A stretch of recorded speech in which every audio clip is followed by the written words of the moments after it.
Hello everyone. Augusta GS academy में आप लोगों का स्वागत है। जैसा कि पिछले वीडियो में हमने संथाल विद्रोह को लेकर एक मॉडल आंसर को हमने डिस्कस कराया था और संथाल वीडियो के माध्यम से हमने ये बताने का प्रयास किया था कि आंसर में कैसे आपका मेन बॉडी का पार्ट होना चाहिए, इंट्रोडक्शन का क्या क्या पार्ट होना चाहिए और कंक्लूजन का क्या क्या पार्ट होना चाहिए। इन्हीं सारे चीज़ों को ध्यान में रखते हुए आज हम एक और टॉपिक पे हम डिस्कस करने जा रहे हैं। मॉडल आंसर तो नहीं बोल सकते हैं, जैसा कि जो टॉपिक आप लोगों की चल रही थी नेहरू को लेकर, नेहरू की पर्सनालिटी को लेकर, उन पर्सनालिटी पे ही हम एक टॉपिक पहले डिस्कस करेंगे और उसके डिस्कशन के बाद इससे रिलेटेड एक मॉडल आंसर हम आप लोगों के समक्ष प्रस्तुत करेंगे आने वाले वीडियो के माध्यम से कि अगर इस प्रकार से अगर क्वेश्चन पूछा जा रहा है तो हमारे आंसर का क्या क्या कंटेंट है होना चाहिए, कौन कौन बातों पे हमें फोकस करना चाहिए। तो आज के वीडियो के माध्यम से जो हम यहाँ पर डिस्कस कराने जा रहे हैं वह है आपका नेहरू का भूमि सुधार कार्यक्रम। तो ये ध्यान रखिएगा, ये नेहरू का जो भूमि सुधार कार्यक्रम है ये बेसिकली स्वतंत्रता के पश्चात इनके द्वारा भूमि सुधार कार्यक्रम लाया गया और इस टॉपिक के माध्यम से हम दो तीन चीज़ों पर डिस्कस करेंगे कि उन्होंने भूमि सुधार कार्यक्रमों को क्रियान्वित करने के लिए वो कौन कौन से तरीके या कौन कौन से उपाय या कौन कौन से विधि लॉ ये लाने का प्रयास किए। इन सारे चीज़ों को लेकर आज के क्लास के दौरान हम डिस्कस करेंगे। साथ ही साथ हम ये बताएंगे कि 1947 के पश्चात उनका जो भूमि सुधार कार्यक्रम जो है वो खास तौर पर किसी विचार से प्रेरित रहा है, जो राष्ट्रीय आंदोलन के दौरान जो उनकी विचारधारा रहा है उसी से प्रेरित होकर उन्होंने स्वतंत्रता के पश्चात भूमि सुधार कार्यक्रम लाने का प्रयास किया। यानी कुल मिलाकर अगर बोले नेहरू की समाजवादी अभिव्यक्ति को अगर स्वतंत्रता के पश्चात अगर आपको देखना है तो उनके भूमि सुधार कार्यक्रम उनकी समाजवादी अभिव्यक्ति को दर्शाता है। हालांकि हमने आपको बताया होगा कि समाजवादी अभिव्यक्ति बेसिकली वर्ग शोषण की समाप्ति की बात करता है। इस प्रकार से भूमि सुधार कार्यक्रम भी ये खास तौर पर कृषकों का जो शोषण हुआ करता था, इन शोषणों की समाप्ति को लेकर इन्होंने भूमि सुधार कार्यक्रम का प्रयास किया। तो इस भूमि सुधार कार्यक्रम में हमें क्या क्या डिस्कस करना है, सबसे पहले तो हम उस पर एक एक करके डिस्कस करेंगे कि नेहरू के जो भूमि सुधार कार्यक्रम है, इस भूमि सुधार कार्यक्रम में आप जैसा कि देख रहे होंगे कि हमने जैसा आपको बताया कि नेहरू के जो भूमि सुधार कार्यक्रम है वो खास तौर पर ये इनकी समाजवादी विचारधारा को दर्शाता है। और इस आधार पर अगर देखें तो एक बेसिक इंट्रोडक्शन अगर हम भूमि सुधार कार्यक्रम को अगर लेके चले तो इस बेसिक इंट्रोडक्शन में हम बता सकते हैं कि नेहरू का जो भूमि सुधार कार्यक्रम है या भूमि सुधार नीतियां जो है ये इनकी एक समाजवादी अभिव्यक्ति को दर्शाता है। जैसा कि अभी हमने आपको बताया है कि भूमि सुधार कार्यक्रम इनकी एक समाजवादी अभिव्यक्ति के रूप में रहा और इस समाजवादी अभिव्यक्ति का उद्देश्य जो था कि भूमि की जो विषमता है, जो हमने यहाँ पे बताया कि भूमि संबंधी जो विषमता रहा है, ये विषमता को दूर करने का ये इनका दृष्टिकोण था। तो ये विषमता किस प्रकार से रहा और उन्होंने कौन कौन से उपाय अपनाए जो इस विषमता को दूर करने का प्रयास कर रहे थे, इन सारे चीजों पर हम डिस्कस करेंगे। और ये विषमता को दूर कर ये बेसिकली कृषि उत्पादकता को बढ़ाने का प्रयास अपना रहे थे, ग्रामीण गरीबी को विशेष रूप से किसान और भूमिहीन मजदूरों की स्थिति में सुधार लाना। यानी कुल अगर देखें तो नेहरू का जो भूमि सुधार कार्यक्रम है ये भूमिहीन किसानों को अधिकार दिलाने से संबंधित रहा है, जो भूमिहीन मजदूर है उनको एक अधिकार दिलाने के संदर्भ में रहा है। समाज में जिस प्रकार से विषमता, एक श्रेष्ठ वर्ग, एक संपन्न वर्ग और एक दिनहीन वर्ग जो था उसे दूर करने का प्रयास ये निकल कर आता है। तो आज़ादी के पश्चात उन्होंने भूमि सुधार कार्यक्रम में कई ऐसे चीज़ों को अपनाया जो इनके विषमता यानी कि जो समाज में जो विषमता है उस विषमता को दूर करने का इनका दृष्टिकोण था। जैसे हमने आपको बताया कि भूमि सुधार कार्यक्रम को लेकर नेहरू ने सबसे पहले जो व्यवस्था था जो ब्रिटिश काल से जो लागू था उसे समाप्त करने का प्रयास किया। यानी जमींदारी उन्मूलन के दौरान उन्होंने जमींदारों से भूमि का अधिकार को छीना और इस जमींदारी उन्मूलन के तहत समाज में जो विषमता थी, एक संपन्न वर्ग और एक दिनहीन या निम्न वर्ग, उसे दूर करने का प्रयास किया। तो ये सभी जो है ये भूमि सुधार कार्यक्रम का कुछ पॉइंट है, आपको इस पॉइंट को ही एक्सप्लेन करना होगा। जैसे भूमि सुधार का एक कार्यक्रम जो था वो था जमींदारी उन्मूलन करना। बेसिकली जमींदार, हमने आपको बताया होगा ब्रिटिश काल के दौरान जो ये जमींदारी व्यवस्था था वो बेसिकली एक मध्यस्थों की भूमिका हुआ करता था, जो सरकार और किसान के बीच में बिचौलियों की काम करता था। तो ऐसे में उन्होंने जमींदारी व्यवस्था को समाप्त कर वो बिचौलियों को समाप्त कर प्रयास किया और भूमि के विकास के लिए कोई योगदान इनके द्वारा नहीं हो रहा था, जो खास तौर पर भारत के विकास को रोकने का प्रयास किया। तो नेहरू ने भूमि सुधार कार्यक्रम के माध्यम से सबसे पहले जमींदारी उन्मूलन का खत्म करने का प्रयास किया, और इसमें जो रिजल्ट निकल कर आया, ये अगर देखें कि जमींदारी उन्मूलन का क्या क्या रिजल्ट निकल कर आया, तो उन्होंने विभिन्न विभिन्न लॉ के माध्यम से जमींदारी प्रथा को समाप्त करने का प्रयास किया, जिससे क्या हुआ कि जो पहले जमींदारों के अधीन जो लाखों किसान हुआ करते थे, अब वो सीधे किसके संपर्क में आ गए? सरकार के संपर्क में आ गए। यानी भूमि का जो अधिकार जमींदारों को था, वो जमींदारों से ये भूमि का अधिकार छीना गया, और ये जमींदार से भूमि का अधिकार छीनकर भूमि का स्वामित्व सरकार। परिणामतः क्या हुआ, जो किसान पहले जमींदार के अधीन थे, अब वो किसके अधीन आ गए? सरकार के अधीन आ गए। यानी सरकार के अधीन किसको रख दिया गया? कृषकों को रख दिया गया। तो ये आपको एक पॉइंट को ध्यान में रखना होगा कि जमींदारी उन्मूलन करने का एकमात्र उद्देश्य था, जो कृषक जमींदार के अधीन हुआ करते थे, अब वो कृषक किसके अधीन चले गए? वो सरकार के अधीन चले गए। और जैसा ही भूमि का स्वामित्व सरकार बनी, उसी तरह से भूमि का वितरण कार्यक्रम शुरू हुआ, जो नेहरू ने अगला कार्यक्रम के माध्यम से इसे लाने का प्रयास किया। और ये कार्यक्रम जो था वो था भूमि हदबंदी कानून को लेकर। और इस भूमि हदबंदी कानून के तहत सबसे पहला जो कार्य किया गया, वो अधिकतम लोगों के पास जो भूमि हुआ करता था, जिन जिन लोगों के पास अधिकतम भूमि होती थी, उनसे एक तय सीमा के आधार पर भूमि छीना गया, भूमि लिया गया, और ऐसे भूमि को भूमिहीन किसानों को देने का प्रयास किया।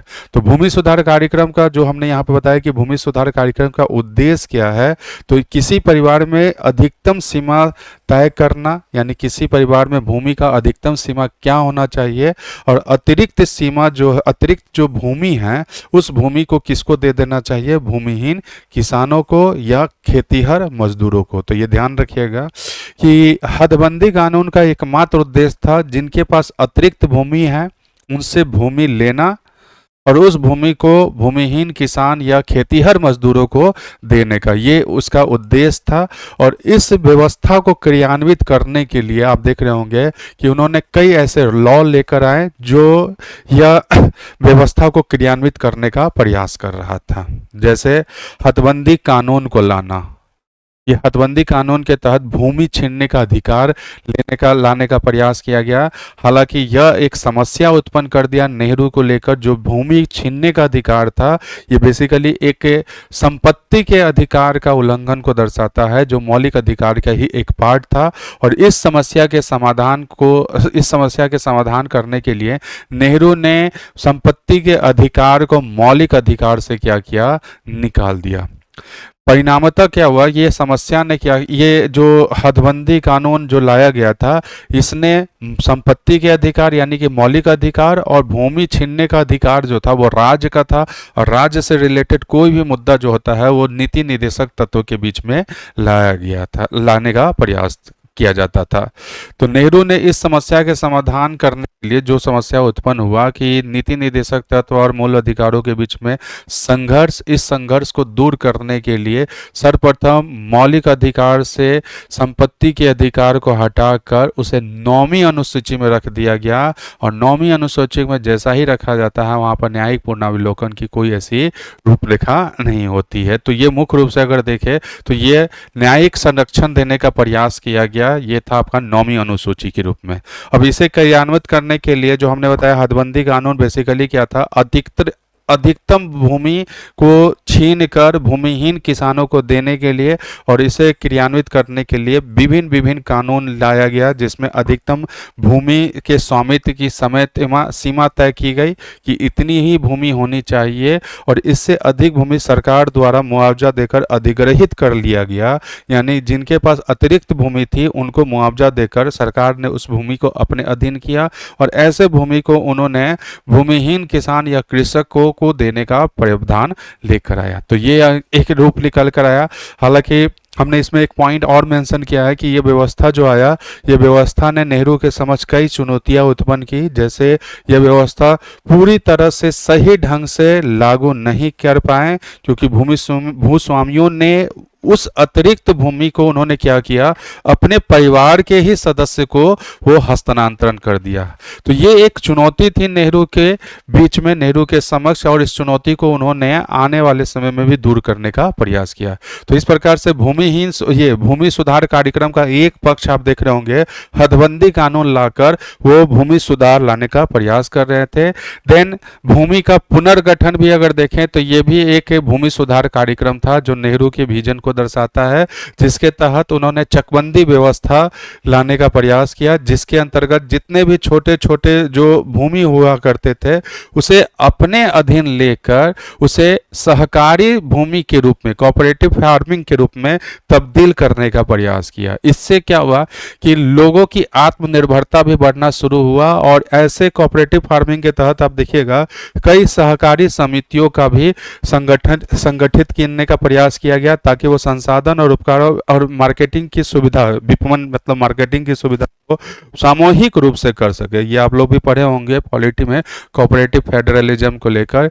ये कोऑपरेटिव फार्मिंग का भी कॉन्सेप्ट जो है वो नेहरू ने भूमि सुधार कार्यक्रम के तहत ही लाने का प्रयास किया। तो इस प्रकार आप देख रहे होंगे कि नेहरू का जो भूमि सुधार कार्यक्रम जो है ये इनकी स्वतंत्रता के पश्चात एक अभिव्यक्ति को दर्शाता है और यह अभिव्यक्ति जो है वो समाजवादी रूप में था, जो समाजवादी विचारधारा से कहीं ना कहीं प्रेरित रहा है। ठीक है, इस पर हम और चीज़ अभी डिस्कस करेंगे। हालांकि मैं यहाँ पर आपको एक अनाउंसमेंट कर दूँ, और ये अनाउंसमेंट आप लोग भी जान रहे होंगे कि हम लोग का एक बैच जो है वो प्रज्ञान बैच जो है वो मेंस ओरिएंटेड बैच जो है वो आपकी बैच शुरू हो चुकी है। ये प्रज्ञान बैच हम लोगों ने मेंस को ध्यान में रखकर ये बैच को हम लोगों ने तैयार किया है, जिसमें GS1 और GS2 ये दोनों सब्जेक्ट जो है वो मेंस के अकॉर्डिंग तैयार किया गया है। जो आप लोगों की क्लासेज चलेगी वो पूरा सिलेबस ओरिएंटेड क्लासेज चलेगी, ना कि ये 71 BPSC को टारगेट लेकर किया गया। 71 BPSC के लिए तो ये जरूरी है ही है, साथ ही साथ आने वाले समय में जो लोग 72 73 BPSC देना चाह रहे हैं उनके लिए भी ये बैच काफ़ी हेल्पफुल बैच रहेगा, क्योंकि इसमें जो क्लासेज जो चल रही है वो BPSC की सिलेबस को डिफाइन करते हुए, उसको डिकोड करते हुए एक एक टॉपिक पे हम लोग डिस्कस करेंगे। अलग अलग एक्सपर्ट जो है वो अपने अपने सब्जेक्ट को कवर कराएंगे, जिसमें थ्योरी क्लास के साथ साथ जो हम लोगों की क्लासेस की जो मेन फीचर है आंसर राइटिंग प्रोग्राम, उसमें मॉडल आंसर के माध्यम से आप लोगों को डिस्कस कराया जाएगा। तो ये प्रज्ञान बैच जो है वो GS1 और GS2 के कंप्लीट बैच है। इसके अलावा अगर आप सेपरेट बैच अगर आप लेना चाहते हैं तो यहाँ पर आप देख रहे होंगे कि विकास सर का एक साइंस एंड टेक्नोलॉजी का एक सेपरेट बैच है जो मेंस ओरिएंटेड बैच है। आप इस बैच को भी परचेज कर सकते हैं। जिनको साइंस एंड टेक्नोलॉजी की ही क्लास करनी है वो 799 में यह बैच को ले सकते हैं। यह बैच भी 8 अक्टूबर से शुरू हो चुकी है। क्लासेज जो है वो ऐप पर चालू है, आप ऐप पर जाकर इसको इनरोल कर इस बैच को भी खरीद सकते हैं। इस बैच का मैं फीचर थोड़ा बता दूँ, 50+ आवर की यह क्लासेज आपकी चलेगी, जिसमें थ्योरी क्लास और मॉडल क्लासेस, मॉडल आंसर की भी क्लासेस चलेगी। एक एक चीज़ों को कई सारे आयामों में सर बताने का प्रयास करेंगे। तो ये आपका प्रज्ञान बैच के अलावा साइंस एंड टेक्नोलॉजी की बैच है। इसके अलावा एक बैच और भी है जो सेपरेटली हिस्ट्री से रिलेटेड है, जिसमें हिस्ट्री और करंट अफेयर की क्लासेस जो चलेगी, आप इस बैच को भी परचेज कर सकते हैं। तो प्रज्ञान, साइंस टेक और हिस्ट्री के अलावा अगर देखें तो अभी फिलहाल जो है ये 3 ही बैच हैं। आने वाले समय में और भी हम लोग बैच लेकर आएंगे, एसए के भी बैच आने की संभावना है रिजल्ट के बाद। फिलहाल अभी जो है वो GS1 और GS2 को लेकर प्रज्ञान बैच है। आप इस बैच को गूगल प्ले स्टोर से ऐप डाउनलोड कर रजिस्टर्ड करके इस बैच को आप परचेज कर सकते हैं। ठीक है। फिलहाल अभी यहाँ पर हमने जो डिस्कस कराया था वो फिर से मैं आपको बता दूं कि नेहरू के जो भूमि सुधार कार्यक्रम जो था, वो नेहरू का भूमि सुधार कार्यक्रम के कई सारे पक्ष पर हमने यहाँ पर डिस्कस कराया है। इन सारे चीज़ों पर अगर देखें तो चकबंदी कानून लाकर उन्होंने छोटे छोटे बिखरे हुए भूमि को एक साथ कर कर फार्मिंग यानी सहकारी कृषि को बढ़ावा देना, ये भी उनकी भूमि सुधार कार्यक्रम था। इसके अतिरिक्त उन्होंने किसानों के सुरक्षा यानी कि जो अधिकारों के संदर्भ में है, उनके अधिकार को लेकर उनके अधिकार से संबंधित भी कई ऐसे चीज लाने का प्रयास किया जिसके तहत अधिकार, किसानों के अधिकार सुरक्षित हो।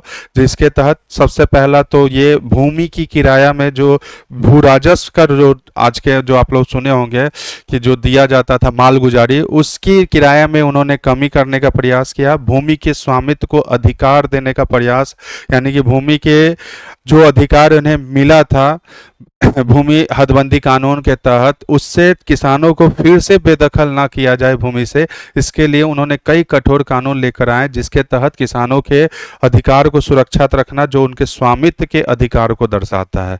तो इस प्रकार से स्वतंत्रता पश्चात आप देखे होंगे कि नेहरू ने भूमि सुधार कार्यक्रम के दौरान कुछ सफलताएं अर्जित की। ये भूमि सुधार कार्यक्रम उनकी समाजवादी अभिव्यक्ति को दर्शाता है और इस समाजवादी अभिव्यक्ति के तहत कृषकों के शोषण से मुक्ति दिलाना इनका मुख्य उद्देश्य था। हालांकि ये भूमि सुधार कार्यक्रम में कुछ चुनौतियां भी नेहरू के समक्ष प्रकट हुई। जैसे इस चुनौती में अगर देखें तो ये चुनौती जो है कुछ सफलता तो मिली, लेकिन साथ ही साथ जो है वो कुछ इसकी सीमाएं, कुछ कमियां भी रही। जैसे इस भूमि सुधार कार्यक्रम के तहत सबसे ज़्यादा जो सफलता मिला, उन्होंने सामंती व्यवस्था का जो रूप था, जमींदारी व्यवस्था, उसको समाप्त करने में उन्होंने सफलता अर्जित की है। साथ ही साथ कृषि के कई संस्थागत ढांचे का उन्होंने निर्माण किया। जैसे अभी हमने बताया, कोऑपरेटिव फार्मिंग का विकास करना, हदबंदी कानून लाना, कानून विधि के द्वारा उसको संरक्षित करना, ये उनकी सफलता को दर्शाता है। और इस प्रकार के कार्य ने किसानों की आत्मनिर्भरता और आत्मविश्वास को क्या किया, बढ़ावा दिया। तो ये जो हम मूल्यांकन कर रहे हैं, ये हम इनके पॉजिटिव सेंस में हम बोल सकते हैं कि ये इनका मूल्यांकन जो है वो सकारात्मक रूप में रहा। हालांकि कुछ ऐसे निगेटिविटी भी रहा है, कुछ इनकी कमियां भी रही है जो इसमें दिखने का। जैसे हमने आपको बताया कि भूमि सुधार कार्यक्रमों को क्रियान्वित करने में मुख्य दायित्व किसका था, तो राज्य सरकारों की थी। और राज्य सरकार अपने राजनीतिक हितों को देखकर इसे सही ढंग से क्रियान्वित नहीं किए, या राजनीतिक हित के कारण बहुत सारे ऐसे थे जो अपने स्वयं के अधीन ही ये तमाम अधिकार रखने का प्रयास किए। तो ये एक इसकी कमियां को दर्शाता है। जैसे इसमें लिखा हुआ आप देख रहे होंगे कि बड़े भूस्वामियों की राजनीति और सामाजिक प्रभाव के कारण हदबंदी कानून और काश्तकारी अधिनियम पूरी तरह से लागू नहीं किया गया। उसी प्रकार से आप देख सकते हैं कि जो कोऑपरेटिव फार्मिंग की हमने बात किया था, वो जिस उद्देश्य से बना था कि छोटे छोटे भूमि को एकत्रित कर एक सरकार के द्वारा प्रोत्साहित करते हुए कृषि की उत्पादकता को बढ़ावा दिया जाए, उसमें भी उतनी सफलता नहीं मिली। तो ये कुछ इसकी लिमिटेशन है जो हमने यहाँ पर डिस्कस कराया। हमने आपको बताया होगा कि आंसर के दौरान जो निष्कर्ष होता है वो थोड़ा सा आपका आशावादी होता है, और निष्कर्ष बेसिकली आपके पूरे आंसर का एक मेन बॉडी का ही सारांश निकल कर आता है। इस टॉपिक का हम निष्कर्ष कैसे निकाले, यहाँ पर हम इसके माध्यम से आपको डिस्कस करवाना चाहेंगे। आप देख रहे होंगे, जैसे हमने बताया कि नेहरू भूमि सुधार कार्यक्रम ने स्वतंत्र भारत में कृषि और ग्रामीण ढांचे की आत्मनिर्भरता लाने की नींव रखी। साथ ही साथ ये विचारधारा जो है ये इनकी समाजवादी अभिव्यक्ति को दर्शाता है, जो मुख्य रूप से सामाजिक और आर्थिक परिवर्तन के रूप में रहा। तो ये नेहरू की भूमि सुधार कार्यक्रम से रिलेटेड एक छोटा सा जो टॉपिक था वो हमने यहाँ पर डिस्कस कराया। आने वाले टॉपिक के दौरान जो है हम कई चीज़ों पर और डिस्कस कराएंगे जो नेहरू से रिलेटेड है।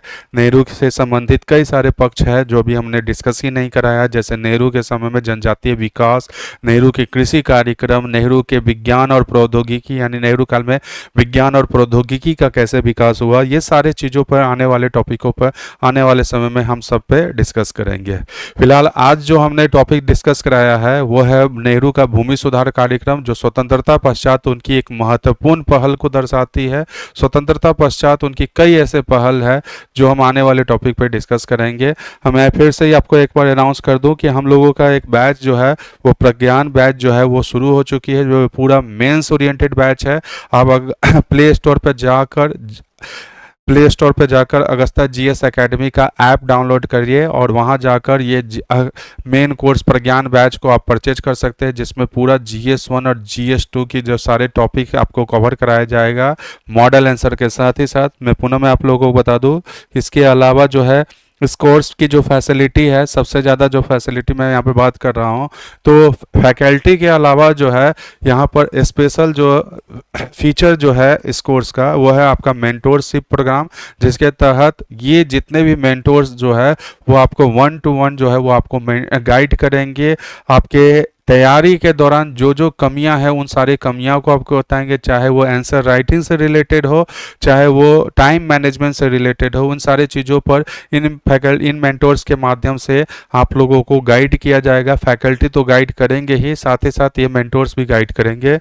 इसके अलावा हमने आपको एक सेपरेट बैच के बारे में बताया है जो विकास सर का साइंस एंड टेक्नोलॉजी का है। ये पूरा आपका मेंस ओरिएंटेड है।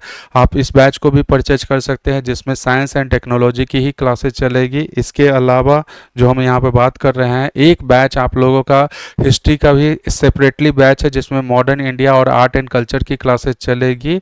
तो आप इस बैच को भी परचेज कर सकते हैं। और कंप्लीटली अगर GS1 और GS2 का बैच लेना चाह रहे हैं तो ये आप प्रज्ञान बैच को परचेज कर सकते हैं, जिसमें पूर्ण तौर पर GS1 और GS2 का कॉन्सेप्चुअल थ्योरी और मॉडल आंसर के साथ जो है वो आपकी क्लासेस चलेगी। तो उम्मीद करते हैं कि आज जो हमने यह सेशन जो लिया है नेहरू के भूमि सुधार कार्यक्रम, ये आप लोगों को अच्छा लगा होगा। इसे लाइक कमेंट शेयर जरूर कीजिएगा। तब तक के लिए आज सेशन को एंड करते हैं। एक नए वीडियो एक नए टॉपिक के साथ जो है वो नेक्स्ट वीडियो में हम यहाँ पर पुनः प्रेजेंट होंगे। Okay, thank you.